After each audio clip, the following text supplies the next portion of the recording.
May clutched her 3-year-old sister Lily against her chest as rough hands shoved them onto the wooden platform. The auction block sat in an abandoned barn 15 miles outside town, hidden from decent folks who might ask questions. 30 men surrounded them, studying the two girls like livestock. "Don't take her," May whispered, her voice cracking. "She's only 3.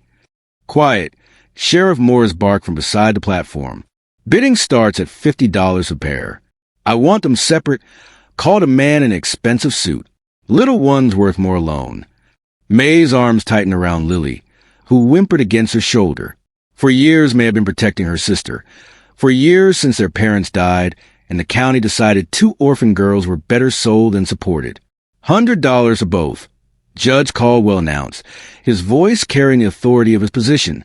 They stayed together worked better that way. $120, shouted another bidder. $150. May closed her eyes, trying to block out the voices of men haggling over their lives.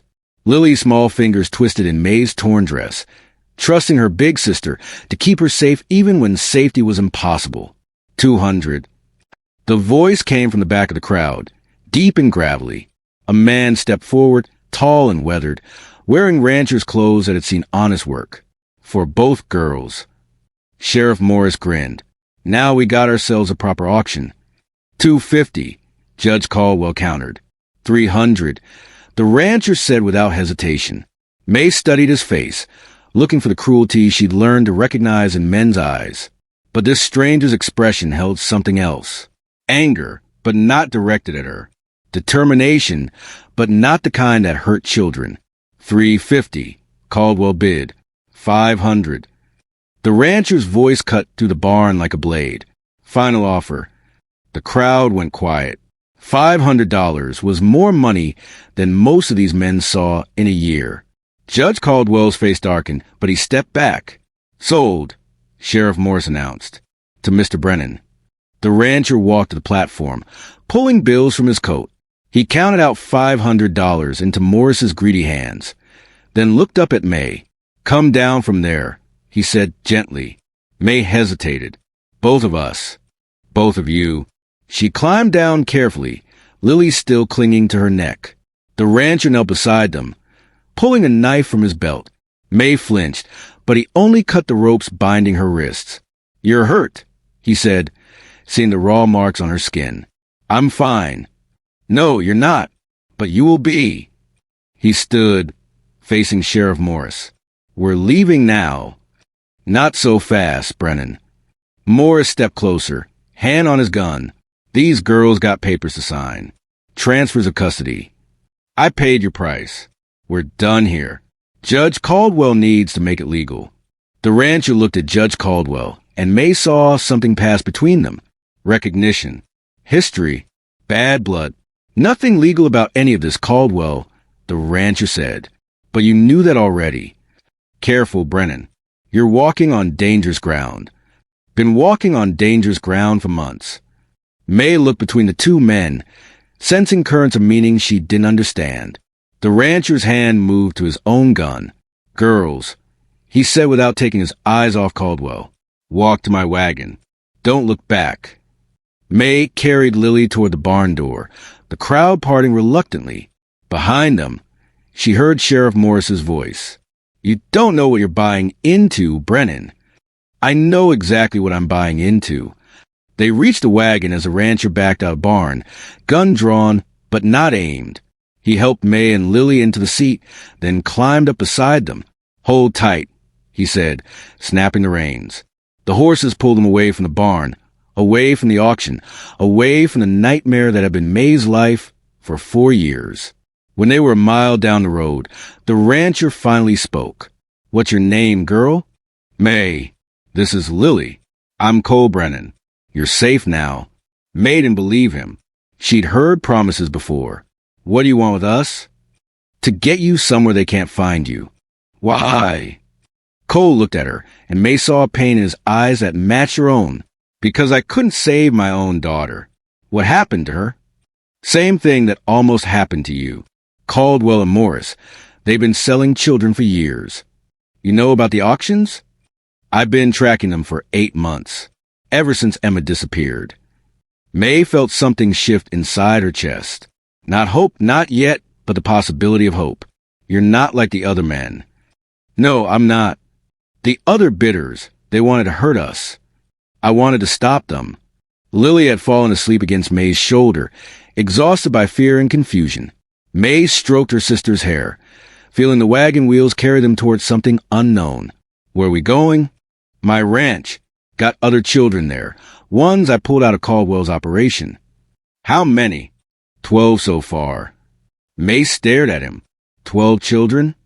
Caldwell and Morris been busy, taking orphans, runaways, kids whose families can't fight back. For how long? Years. Maybe decades. Why hasn't anyone stopped them? Cole's jaw tightened. Because Caldwell owns half the judges in the territory. Morris owns the other half. But not you. No, not me. The wagon rolled through gathering darkness, carrying 2 more survivors toward safety. May held her sister close, feeling something she'd almost forgotten, the possibility that tomorrow might be better than today.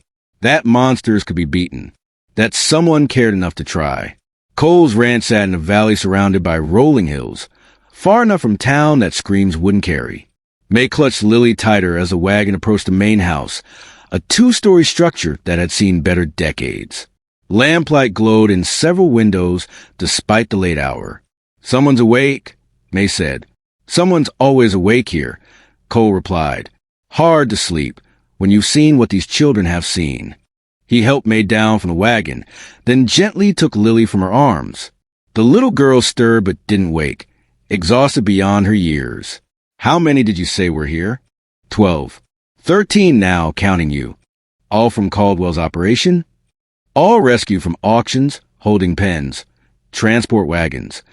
The front door opened as they approached. A boy, maybe 16 years old, stepped onto the porch, rifle in his hands but pointed at the ground. 2 more, the boy asked. Sisters, Cole said.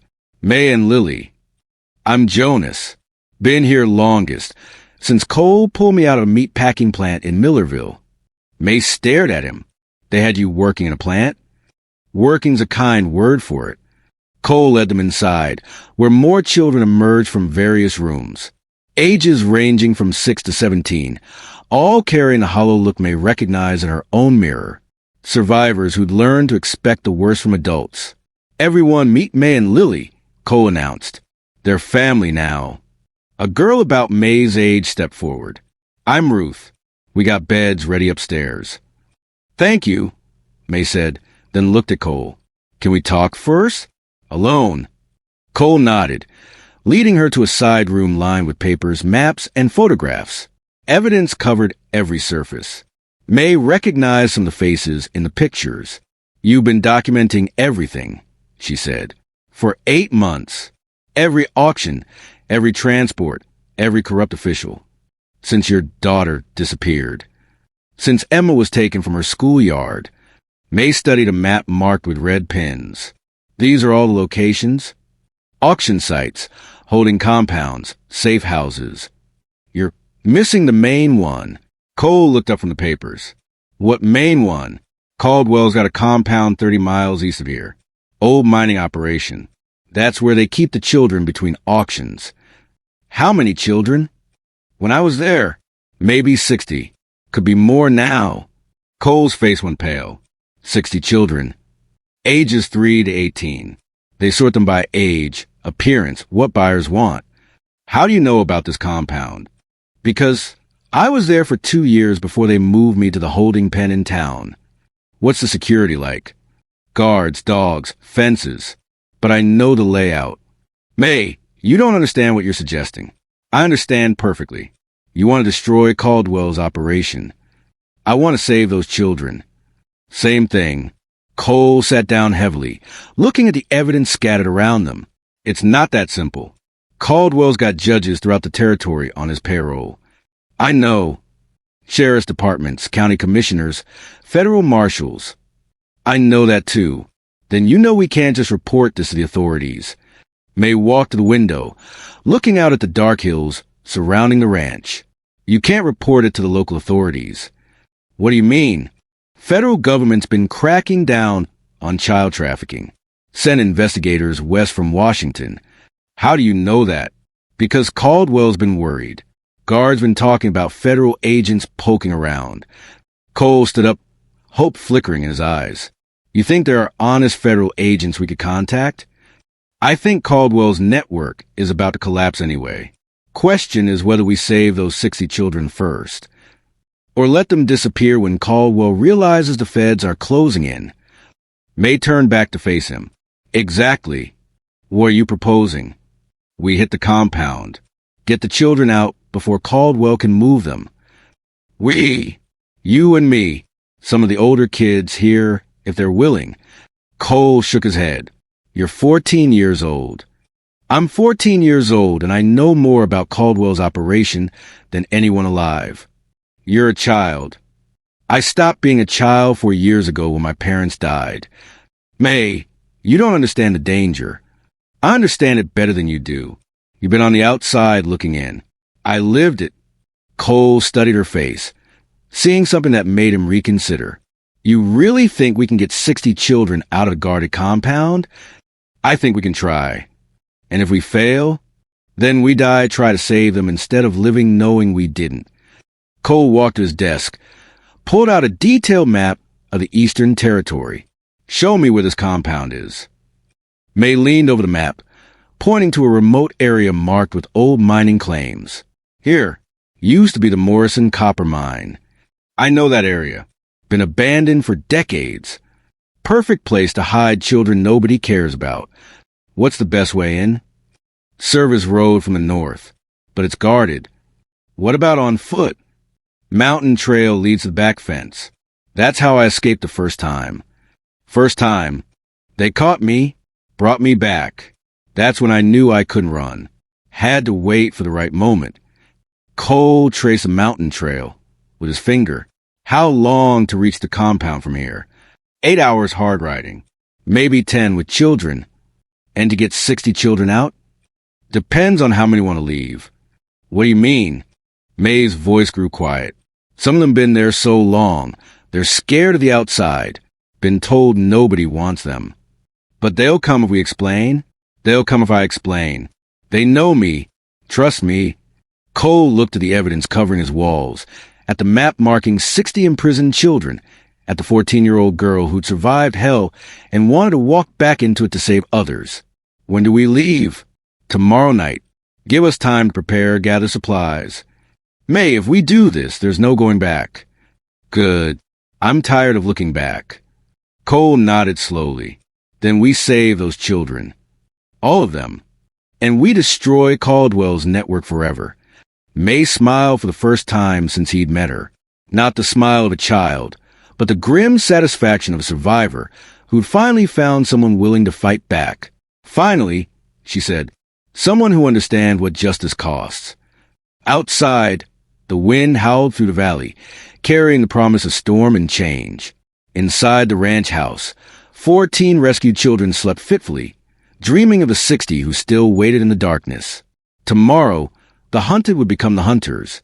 Dawn broke gray and cold over the Morrison compound as Cole and May crested the ridge overlooking the abandoned mining operation. Behind them, 6 federal marshals spread out in formation, weapons ready. May pointed to the cluster of buildings below. Main dormitory is the largest building, she whispered. Guards sleep in the smaller one to the left. How many guards? Marshal Davis asked. Usually 4 at night, more during the day. Children are kept locked up? Bars on all the windows, chains on the doors. Cole checked his rifle one more time. May, you sure about this? I'm sure. You don't have to go down there. Yes, I do. Those children know me. They'll trust me. Marshal Davis signaled his men. Remember, children's safety comes first. We can catch Caldwell later, if we have to. Caldwell's here, May said. Black carriage by the main building. You certain? I know his carriage. He comes to inspect the merchandise every month. The marshals moved down the hillside like shadows, surrounding the compound before the guards knew they were there. May and Cole approached the main dormitory, May calling softly through the bar windows. Sarah? Tommy? It's May. A small face appeared at the window. May, they said you were dead. I'm alive. I came back for you. Who's with you? Friends. We're getting you out. More faces pressed against the windows as word spread through the building. Children May had lived with, protected, taught to survive. Cole broke the chains on the main door, while May reassured the frightened kids inside. Everyone stay calm, she told them. Federal marshals are here. You're safe now. What about the guards? A boy asked. Already arrested, Cole said, helping the first group of children outside. May moved through the dormitory, checking every room, counting every child. 58 total, ages 4 to 17.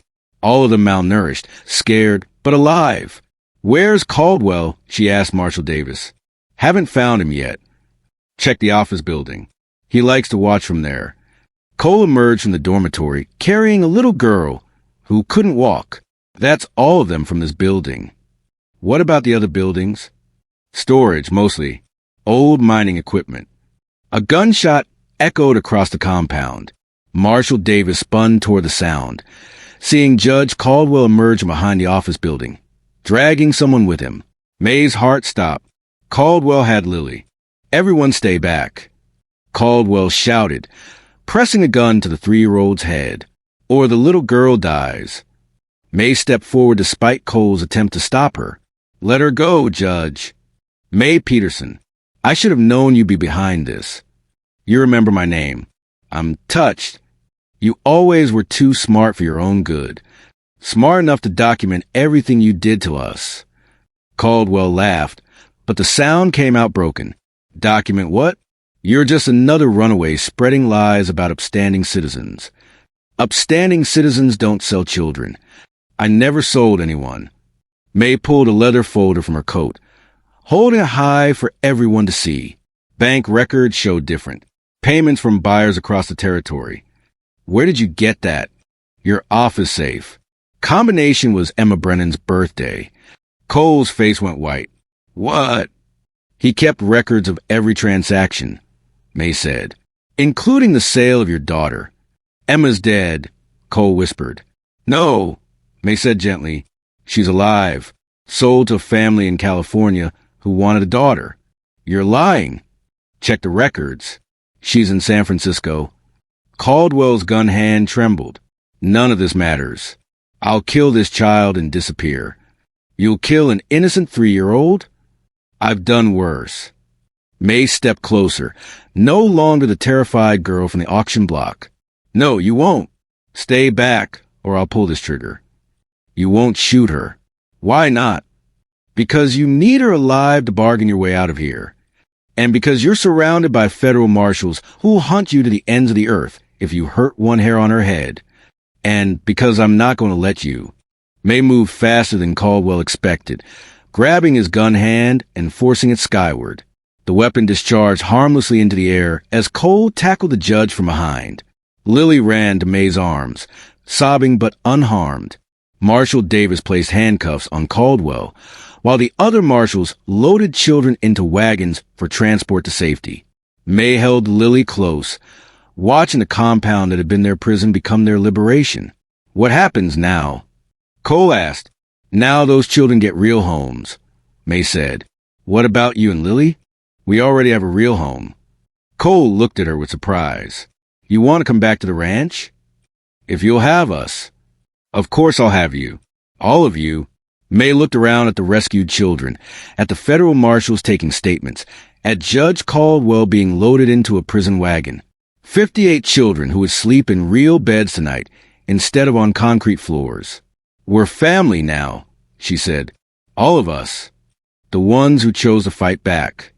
The ones who chose to save each other. Cole put his arm around May's shoulders as they walked toward the wagons. Behind them, the Morrison compound sat empty for the first time in years, its secrets finally exposed to daylight. May, Lily said quietly. What is it, sweetheart? Are we really going home? May looked at Cole, at the marshals, at the dozens of children who had found their voices and their freedom. Family wasn't about blood or birth certificates or legal documents. It was about choosing to protect each other, to heal together, to refuse to let evil win. Yes, baby, May said, lifting Lily into the wagon. We're really going home. The sun climbed higher as the rescue caravan moved toward town, carrying children who had learned that monsters could be defeated and that home was wherever people loved you enough to fight for you. The children who came home weren't just the ones from a compound. They were all the survivors who had found each other in the darkness and chosen to walk into the light together.